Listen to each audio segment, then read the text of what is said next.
Alhamdulillah mga kapatid sa Islam, pagkatapos nating purihin, dakilain at pasalamatan ng Allah subhanahu wa ta'ala sa lahat ng mga biyaya na pinagkaloob sa atin. Sinabi ng Propeta Muhammad sallallahu alayhi wa sallam, "Majtama'a qawmun fi baytin min buyutillah, yatluna kitab Allah wa yatadarasunahu bainahum, illa nazalat alayhim as-sakinah wa ghashiyatuhum ar-rahmah وحفتهم الملائكة وذكرهم الله في من عنده." Sinabi ng Propeta Muhammad sallallahu alaihi wasallam, wala sa mga tao na kung saan sila ay nagtitipon-tipon sa mga masjid. Ang bait dito, ang kahulugan niya ay masjid. Ngunit sabi na ating mga ulama, ang hadith na ito ay hindi lamang sa masjid, nasasakop niya rin ang sino mang nagtipon sa bahay, sa madrasa, sa Islamic Center. Nasasakop ito na hadith. Nakahulugan na kung saan ang sino mang nagtipon-tipon sa isang lugar upang maghanap ng kaalaman, upang basahin ang aklat ng Allah subhanahu wa ta'ala, nazalat alayhimus sakinah. Nang dahil sa pagtitipong-tipong yon, ay ibababa sa kanila ng Allah subhanahu wa ta'ala ang sakinah. Ang kahulugan ng sakinah, ito yung kapanatagan.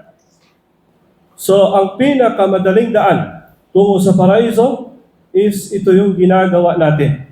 No? Ang paghahanap ng kaalaman ay siyang madaling daan. Papadaliin ng Allah subhanahu wa ta'ala ang daan tungo sa paraiso. Dahil tayo mga kapatid sa Islam, sa ayaw at gusto natin, ang buhay natin dito sa mundo ay napaka-iksi lamang.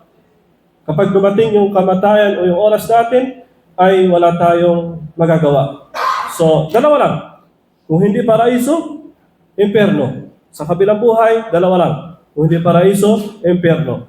So, ang pinakamadaling daan tungo sa paraiso na Allah subhanahu wa ta'ala is yung paghahanap ng kaalaman. Dahil sa pamamagitan ng paghahanap ng kaalaman, ay nalalaman natin ang mga ipinag-uutos ng Allah subhanahu wa ta'ala, kaya naman magagawa natin siya. At sa pamamagitan ng paghahanap ng kaalaman, malalaman natin ang mga ipinagbabawal ng Allah, kaya naman maiiwasan natin siya.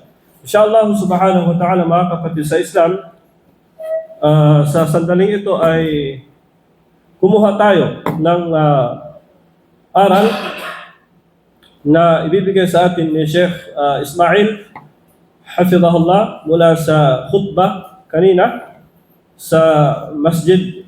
Falyatafaddal ma'juran mashkura ya Sheikh Ismail.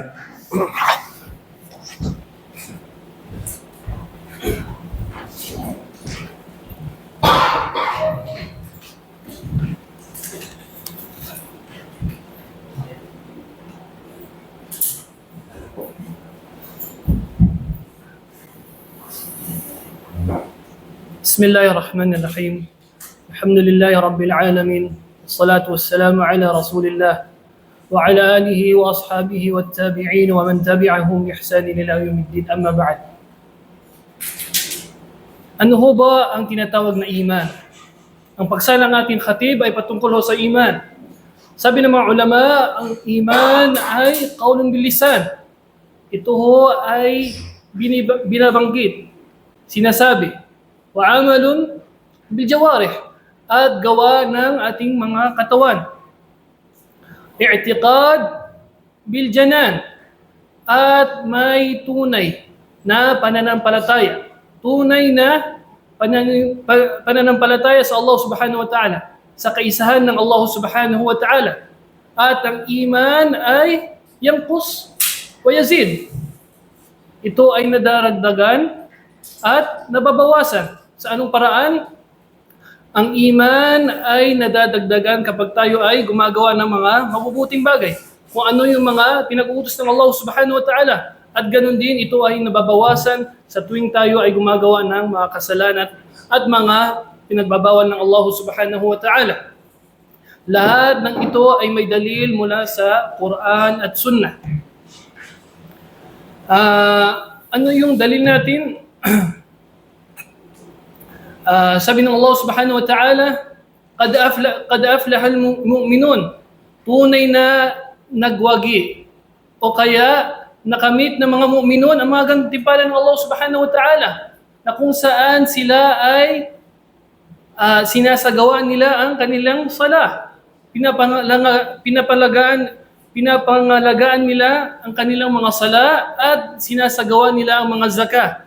Ito yung dalil natin na ang iman ay sinasabi sa tuwing tayo ay magsasala, tayo ay may binibigkas. At ganun din, ang pagsasala natin may kasamang gawa. So ito ho yung matibay na dalil natin na ang iman ay katulad ng ating nabanggit. Ano naman yung pruweba natin na ang iman ay nadadagdagan at nababawasan? Wika ng Allah subhanahu wa ta'ala, wa idha tuliyat alayhim ayatuhu zadathum imanuhum. Sa tuwing nababanggit ang mga talata mula sa Quran o kaya wika ng Allah subhanahu wa ta'ala, nadadagdagan din ang kanilang iman. At sa Allah subhanahu wa ta'ala, sila ay binibigay nila ang buong nilang tiwala. Sa Allah subhanahu wa ta'ala, sila ay nagtatawakkul. Sila ay mga mutawakkirun. Ito ho ang ibig sabihin ng iman. Ito ho yung pinakabuod ng khutbah kanina lamang. At nabanggit doon ang mga ibang hadith. Unang hadith yung patungkol sa kung saan itinanong ang isang kabila na Asad. Kung saan tinanong sila ano yung Islam at nabanggit, alam na ho natin ang Islam. Pero ano yung pinaka gusto nating alamin doon? Yung pinaka-highlight ng khutbah na yun ay patungkol sa iman. At nabanggit doon ang iman. Alam natin, ang iman, yung nabanggit natin yung kahulugan. Ano man naman yung iman? Ano yung mga haligi ng iman? Ito na yung pananampalataya sa Allah subhanahu wa ta'ala, sa kanyang kitab, sa kanyang mga anbiya at mga rusul, at pananampalataya sa Yawm al-Akhirah o kaya Yawm al-Qiyamah. Paniniwala na darating ang panahon na maguguna ang mundo, na lahat tayo ay huhusgahan base sa ating mga gawain. At ang paniniwala natin sa qadar ng Allah subhanahu wa ta'ala, ito man ay mabuti o kaya naman ay hindi mabuti. Ito ho ang arkan haligi ng iman. Kaya't nararapat sa isang mananampalataya ay kanyang alamin ano ang kanyang pananampalataya. Ano ang mga haligi nito at ang kahulugan nito. Gaano ba ito kahalaga? Sapagkat ito ang pananampalataya natin. Ang iman. Ang iman, ang Islam ay iislamang. Ngunit kapag ito ay tinalakay, sabay-sabay, ito ay may kanya-kanyang kahulugan at mga haligi. Inshallah subhanahu wa ta'ala, mula dito, nararapat din sa isang mu'min ay kanyang tignan ang kanyang sarili. Kanyang linisin ang mga gawain. Wika ng Allah subhanahu wa ta'ala, inna an-nafsa la'ammaratun bisu' illa rahima rabbi. Inna rabbi ghafurur rahim.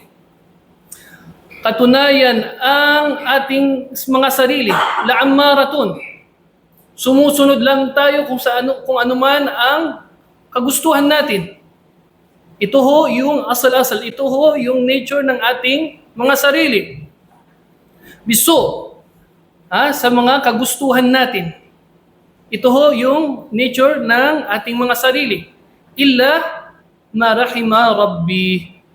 Liban na lamang ang kinalugdan, kinaawaan ng Allah subhanahu wa ta'ala, liban na lamang ang ginabayan ng Allah subhanahu wa ta'ala. Ano ang nararapat sa isang mu'min, sa isang mananampalataya, upang ang kanyang sarili sumunod sa Allah subhanahu wa ta'ala, sumunod sa mga pinag-uutos niya? May dalawang bagay. Ito na ho yung mujahada, ang pagsisikap sa mga gawaing ipinag-utos ng Allah subhanahu wa ta'ala. mga gawaing pinag-utos at mga mainam natin gawin. At ang pangalawa, ito na yung pagpaparami natin ng dua. Wika ng Allah subhanahu wa ta'ala, وَالَّذِينَ جَاهَدُوا فِينَا لَنَهْدِيَنَّهُمْ سُبُلَنَا وَإِنَّ اللَّهَ لَمَعَ الْمُحْسِنِينَ. Ito ho yung dalil natin patungkol sa mujahada, sa pagsisikap natin, na kung saan sinabi ng Allah subhanahu wa ta'ala, sila na yung mga tao, nagsumikap sila para sa Allah subhanahu wa ta'ala. Para lamang sa Allah subhanahu wa ta'ala, katiyakan ay gagabayan namin sila, ang mga taong nagsusumikap sa aming daan. Wa inna Allaha la'ama'al muhsinin. Katunayan, ang katiyakan, katunayan na ang Allah subhanahu wa ta'ala ay kasama niya ang mga muhsinin, na kung saan ang mga muhsinin, pinagbubuti nila ang kanilang mga gawain. Hindi sila gumagawa ng mga bagay upang sila ay puriin. Gumagawa sila kahit hindi sila nakikita ng tao ng pinaka-mainam na gawa. Ito ho yung dalil natin patungkol sa mujahada. Ito na, ang pangalawa naman ho yung dua. Na kung saan sa hadith ng Propeta Muhammad sallallahu alaihi wasallam tinuruan tayo magdua. Na kung saan sinabi ng Propeta Muhammad sallallahu alaihi wasallam magdua tayo ng Allahumma ati nafsi taqwaha.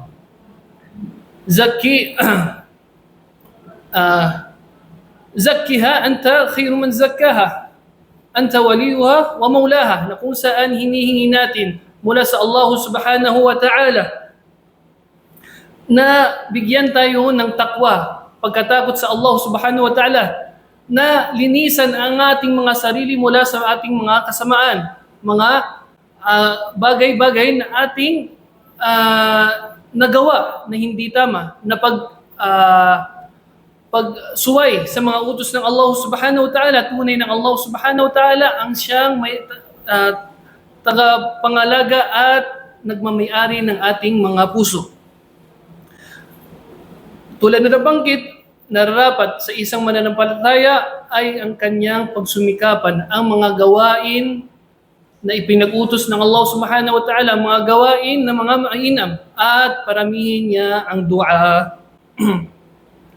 Inshallah subhanahu wa ta'ala na may napulot tayong aral sa araw na ito. Wallahu a'lam wa sallallahu wasallam wa barak ala khairi khalqihi nabiyyina Muhammad. Subhanaka Allahumma bihamdik, ashhadu an la ilaha illa anta, astaghfiruka wa natubu ilayk.